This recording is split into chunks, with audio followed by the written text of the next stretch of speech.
Alrighty, yo, what's going on? It's your boy, Mr. DDG94, back with another reaction video. Today we finna react to best-selling pay-per-views in WWE history. I think the best-selling pay-per-view damn, I can't even think about it off the top of my head. Best-selling pay-per-view off the top of my head, I know it was a WrestleMania for sure. I know a WrestleMania was like top dog, it's top tier, and it hasn't been touched since. But I forgot which one it was though. That's the only thing. But I know it's gonna be a lot of WrestleManias in here for sure. But yeah, man. Without further ado, let's get right into this. About wrestling gifts. Let's get it. As a certified wrestling nerd, something that has always fascinated me about the world of wrestling are historical pay-per-view buy rates. In the modern day, with the WWE pay-per-views being on Peacock and Netflix, the company hasn't had to worry or care about pay-per-view buys in over 10 years. But once upon a time, these buy rates were almost everything. Buy rates are so fascinating to me for so many reasons, because with these figures, you can learn so much about the wrestling business and its history simply by looking at what people wanted to pay for and what they didn't. Ratings are cool, but buy rates in my opinion are even better because it shows what people actually wanted to pay for. So I decided to nerd out and go deep into the WWE buy rate history from 1985 to 2014, which was when the network was launched, and in this video we're going to talk about the most successful shows that WWE had in its pay-per-view era, and we begin back in the 80s, and we begin with WrestleMania 3. As lifelong wrestling fans, we our whole lives have been bombarded about WrestleMania 3 and how much of a success it was, how 90 bajillion people were in the Silver Dome, and how Hogan slammed the 900-pound giant, and how apparently it was a real fight and they didn't know the finish, and so on. It's always been touted as this massive success, but I don't think a lot of people truly understand how huge WrestleMania 3 really was, and it's the perfect way to start this video. If you look at just the numbers, WrestleMania 3 did only 400,000 buys, which if you compare to even 2014 standards, for example, it's like, wait, Royal Rumble 2014 did 517,000 buys. By the way, great number. Why are they always yapping about WrestleMania 3? WrestleMania 3's 400,000 buys are fucking insane, because back in 1987, pay-per-view was still a relatively new technology. Not everyone had access to pay-per-view, and not everyone had access to wrestling pay-per-views. Honestly, barely anyone did. In 1987, WrestleMania 3 was only available to 6.5 million homes to buy across the United States. Dang. According to the US Census, there were almost 90 million homes in the United States. So with only 6.5 million homes being able to order WrestleMania 3, 400,000 of them did. In 1987, and this was back when pay-per-view wasn't as easy as calling your provider or using your remote. That's why you needed the illegal cable box, man. If y'all had the illegal cable box, then you know I said this in one of my last videos. The reason I got to see so many pay-per-views because we had the illegal cable box. So if you know, you know. If you got the illegal cable box, you got free pay-per-views, and you got to see them other channels too. You know what I'm saying? Them other channels, if you know what I mean. You know what I mean.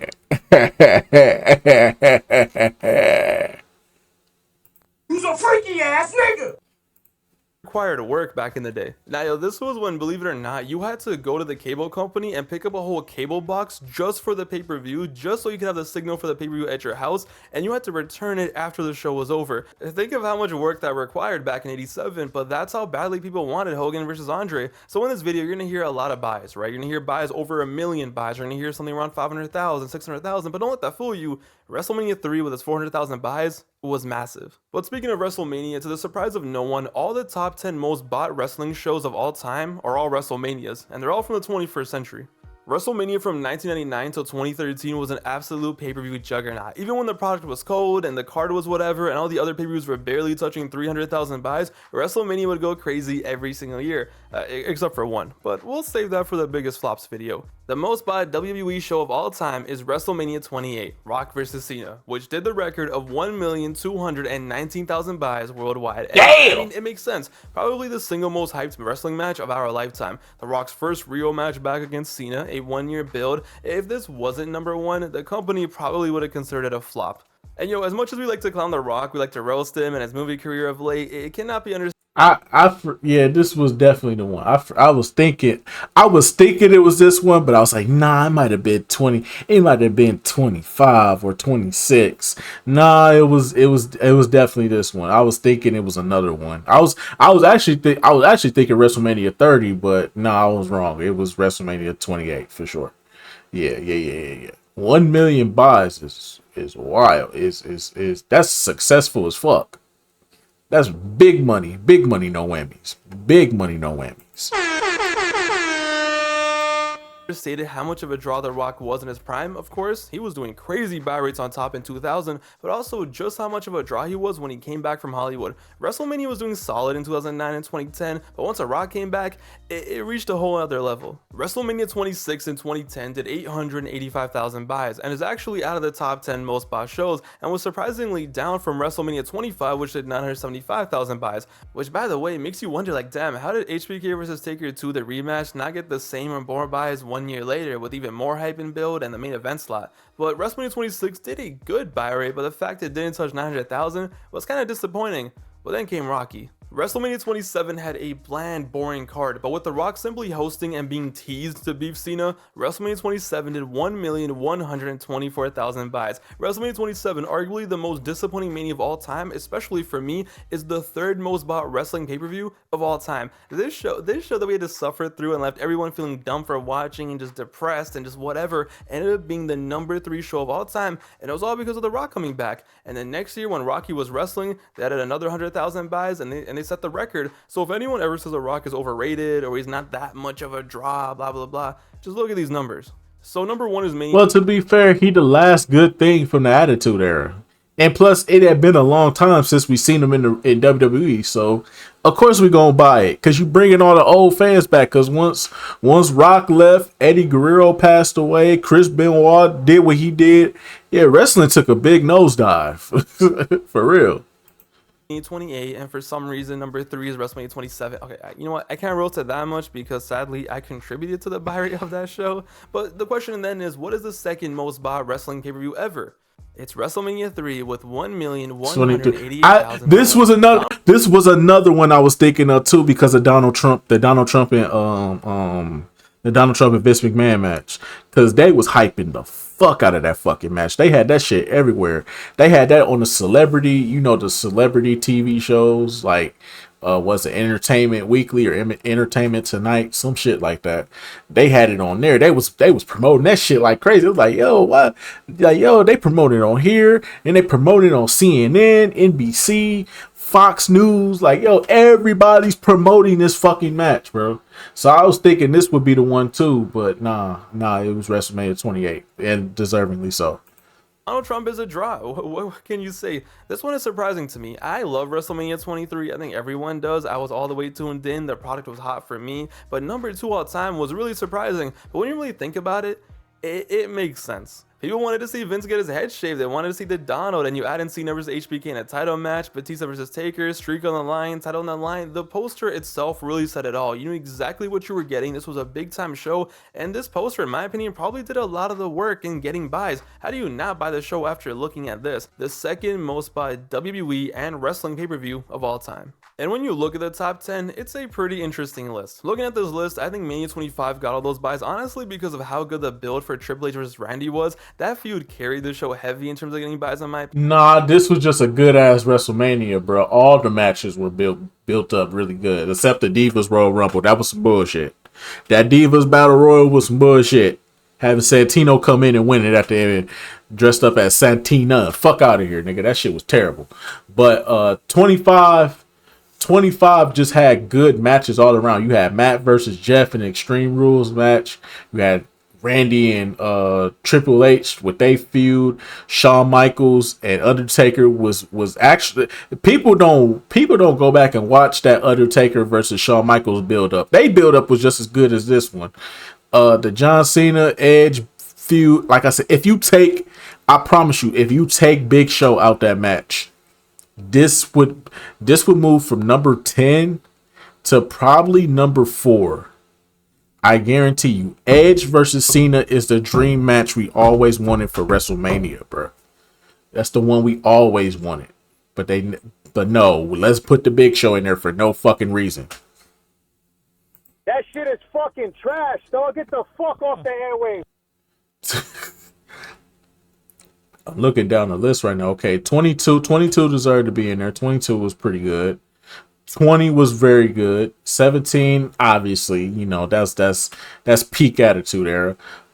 24 is alright. 24 is alright. I think 24 only got in the way it did because Floyd was on the card. If Floyd Mayweather was on that card, I think WrestleMania 10 would probably be down here, and WrestleMania 24 would be down here at number 10. 21, 21 was alright. 21 was alright. 21 was alright. 21. WrestleMania 21 was alright. It did a lot for the future of the company, but at that time, but it's in my personal opinion, WrestleMania 21 is really overhyped. In my personal opinion, minus the Batista, the Randy Orton and Undertaker match, and the Batista Triple H match. Besides them two, and Shawn Michaels versus Kurt Angle. Besides them, wrestle. If you just them three matches alone, then and then the first Money in the Bank match too was in here too. So it's still kind of overrated though. The John Cena JBL match did not live up to the hype. That shit was boring as fuck. That shit was basic as fuck. I ain't gonna hold you, bro. But we was happy that Cena got his though. But I would definitely move that down the list. Mania 29, that would be when they ran it back for Rock and Cena, and CM Punk was supposed to be involved, but he didn't want to share the ring with The Rock. And this is why I don't like CM Punk, because he got his head too far up his ass at times. So WrestleMania 29, understandable, because that was actually a really good one.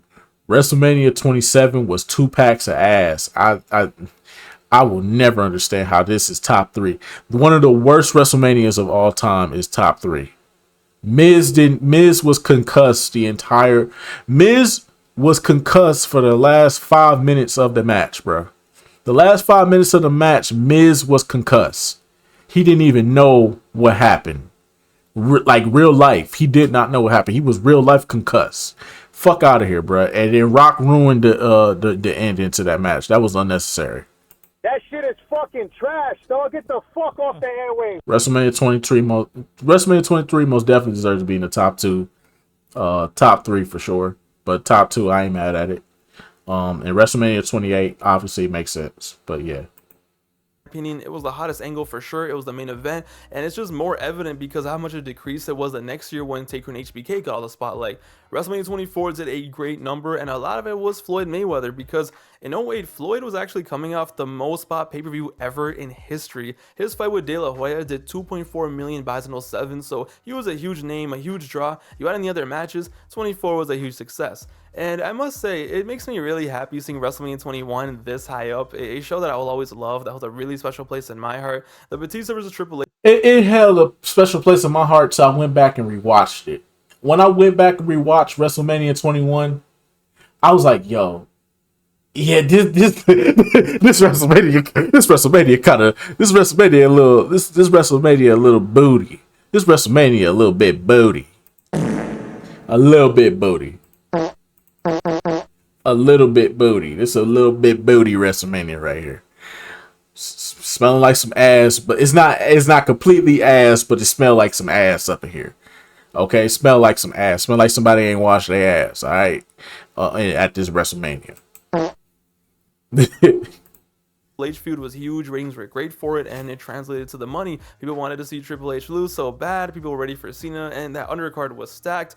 It makes me really happy that this show was in the top 5 and did business like that. And I think the most surprising thing on this list though is definitely WrestleMania 29 as the 4th most bought wrestling show ever. And it's funny because us diehards, we hated Cena versus Rock too, right? Even the crowd watching was just kind of like whatever, but it sold. Even though it was a decline from 28, the casuals still tuned in for this shit, but I really wonder what this show would have done if they went with the original plan of Brock versus Rock in the main event or something.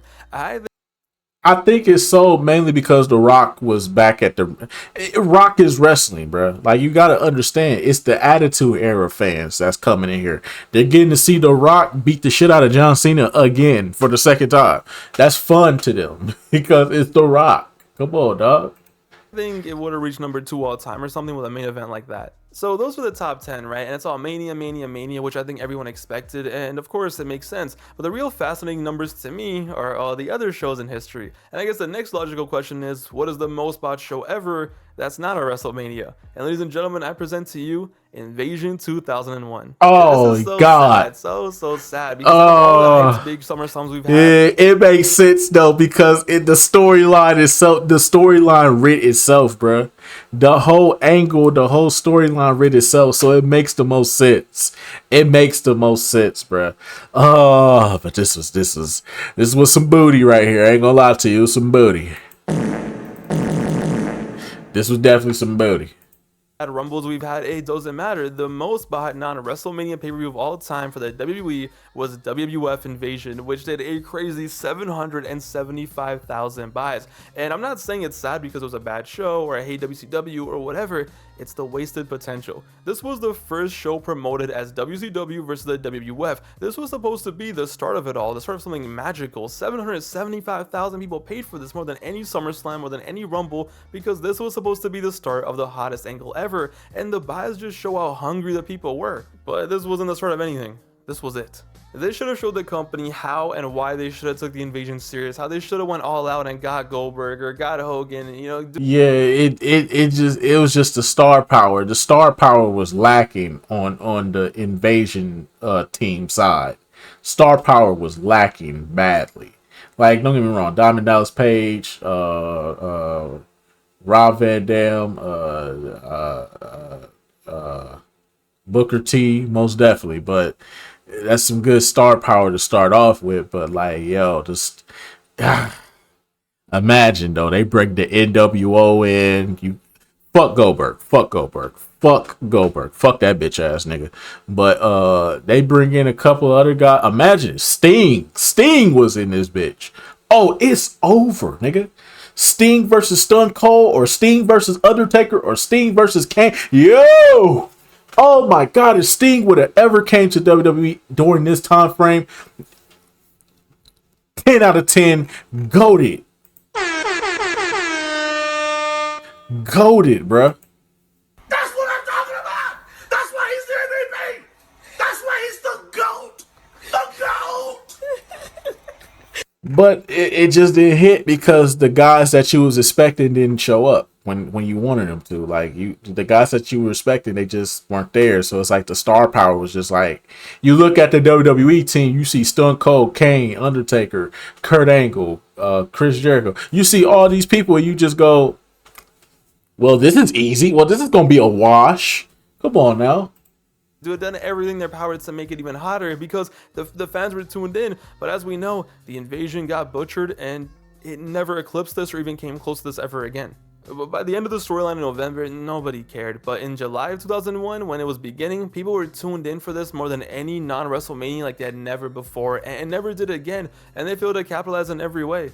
The end of the invasion angle at Survivor Series 01, which was a great show to be honest, did 450,000 buys, a solid number. Realistically, anytime you do over 400,000 buys, it's great unless it's a Mania, but they lost over 300,000 paying customers. They had everything right there, but they fucked it up. After Invasion though, in terms of non-Mania shows, it's SummerSlam 1998, the most bought SummerSlam ever. Listen, I was a month away from being born at this point, but I'm sure I asked my mom in the womb to pay for this. Austin vs. Taker, MSG, Summer of 98, Highway to Hell, the company's on fire, Austin is prime, what a draw, 700,000 buys. Now I know this video has been all over the place, backwards, frontwards, I'm sorry, there is so much information in my head, I'm just trying to let it all out, so bear with me, but I hope you're enjoying. One thing that really stood out to me though is I always thought that SummerSlam was the second biggest show of the year, but numbers wise, more often than not, especially back in the day, it was the Rumble. The third most bought non-Mania show ever was actually the Rumble 02 that did 670,000 buys. I would have never guessed this. I never thought the Rumble 02 was that big. Maybe Rumble 01, sure. Rumble 08, maybe. Or maybe Rumble 2000, Rumble 07, I don't know. But nah, all of them did. Rumble 08 is goated. I don't care what anybody say. Out of all the Royal Rumbles I've seen, Royal Rumble 08 is goated in my personal opinion. Now, Royal Rumble 2000 and 2001, they up there. But 2008 just hit a little different, bruh. John Cena coming in at number 30, and did nobody know that John Cena was coming back? You didn't think to see John Cena. You was thinking it was gonna be some bullshit. You thought it was gonna be some bullshit gimmick, but no, this nigga Cena came out of nowhere and shocked the fuck out of everybody, bro.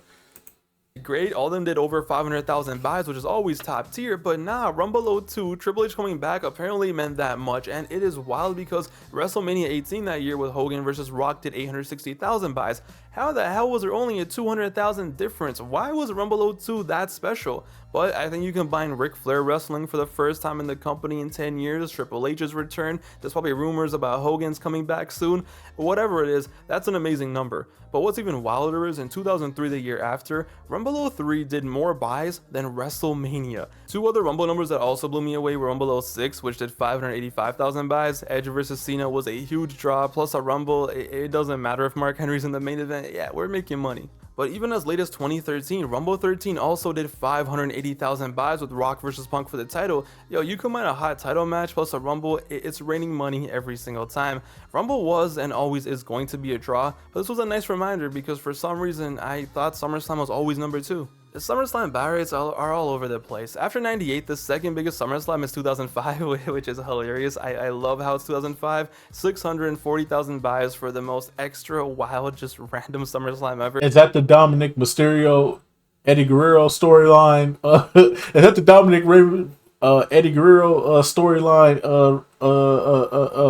SummerSlam. One buy rate that left me shocked was something we talked about earlier this year, and that was SummerSlam 07, which did 545,000 buys, which first of all shows how much people were tuned in for Randy versus Cena for the first time ever for the title.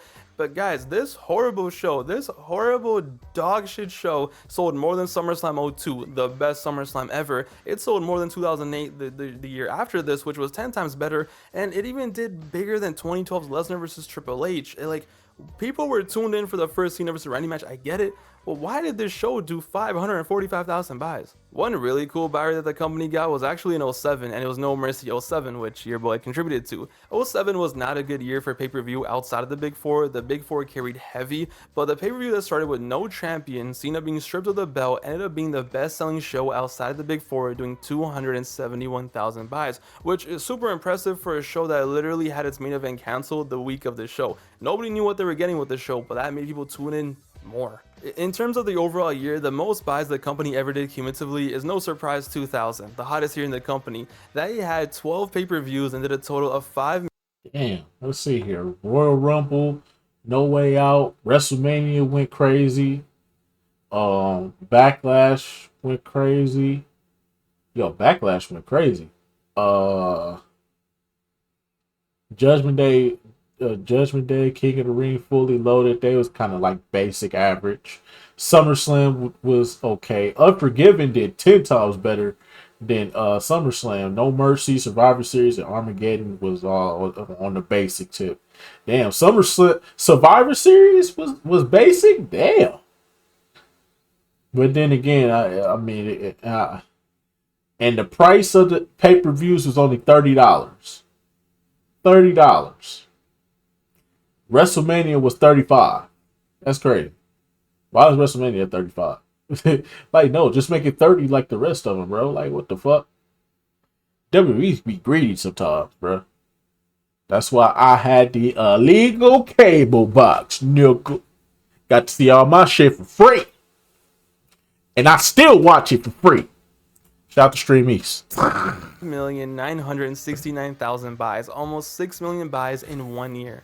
And while every pay-per-view did crazy numbers, Backlash 2000, that iconic show, did a wild 650,000 buys, more than SummerSlam, more than the Rumble, Rock versus Triple H with Austin advertised. Yeah, no shit. Armageddon though, with only 465,000 buys, kind of surprised me though. I thought this would have done way better with that 6-man Hell in a Cell, but it was solid. But I'm surprised it didn't touch like 570. One year that was really solid for pay-per-views was 2012. Rock coming back, Lesnar returning, everything else had going on. Even though the product on television. Damn, 2012 was terrible. Damn, 2012 was terrible. Look at this shit.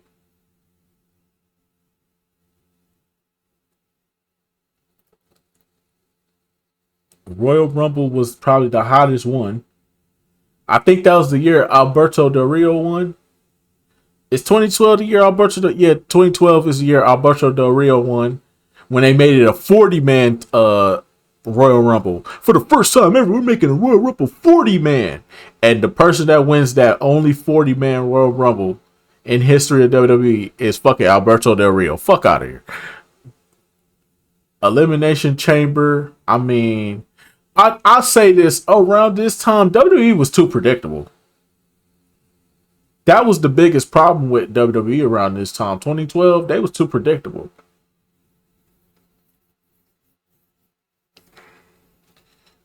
Extreme Rules 2012. How did Extreme Rules 2012 not get a big buy rate? Because that's when Brock Lesnar came back and beat the shit out of John Cena.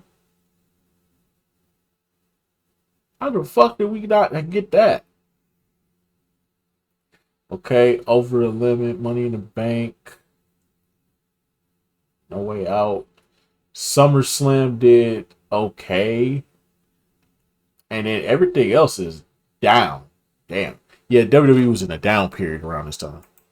Television might not have been the best sometimes. They had a really good year and did almost 4 million buys. They got 3,948,000 buys, which was the highest they had between 2009 and 2013. In the year 2010, the company was doing really bad on pay-per-view. By then, shows were doing numbers in the 100,000s, and even though illegal streams were out there, so you might be like, oh, maybe that's why it was. No, not really, because when they did have good angles and, feuds were hot, they still did good numbers, but when they weren't, it was really, really bad. But SummerSlam 2010 did pretty solid. The Nexus versus WWE angle was really hot and did 350,000 buys. That angle was so hot that they did more buys for SummerSlam 2010, which, let's be real, was a one-match show. I mean, just look at the stupid DVD cover, than the previous two pay-per-views in 2010 combined. But sadly, Nexus got clapped, and the next pay-per-view they lost 200,000 buyers, as is tradition. One wrestler that I really noticed though as a genuine draw was Batista, especially in 2005 after he moved to SmackDown. Every single SmackDown pay-per-view in 2005 post-June did better than every single SmackDown pay-per-view post-June in 2004. The animal was that guy. Don't you ever forget that. Facts. Well, I think I just nerded out. 15 minutes of me talking about wrestling, buy rates, and numbers. Well, you know what? I just hope you guys enjoyed. There are so many things we can talk about in terms of buy rates and successes and who's a draw and who's not, but I think this video kind of gave you the gist of it. If you ever want to do your own research, just look at the description down below. There's going to be a link there for probably the most reputable site when it comes to looking at these buy rates, and you can look at anything you want to do. But yeah, this was my video, and I really hope you guys enjoyed it. Don't worry, soon I'm going to be making a really interesting video on the opposite side, on the biggest pay-per-view flops, and that's going to be interesting, and not just flops, but just shows that, obviously did horrible buy rates, but also shows that I thought we're going to do so much better, but didn't. That's going to be a fun video, which will be coming up very soon. See you guys soon. Alrighty, man. It's just gonna about do it for this one. Very interesting video here. Very interesting video here. You never think about these things until you see videos like this, and then you get fully interested because it's like, damn, I wonder what this year did. I wonder what that year did. Damn, that's crazy. That did this, but this didn't do that. It shocks you how much, like, you look back and she'd be like, damn, that was a good ass pay-per-view. It did those numbers though. Come on, dog. Come on, dog. But that pay-per-view did those numbers. Get the fuck out of here. Hey, man, it be like that, though. It be like that, though, man. Hey, at the end of the day, we all wrestling fans. We got our likes and dislikes, man. It is what it is, man. But anyways, though, that's just gonna about do it for this one. I will see you all in the next video. Till then, peace out.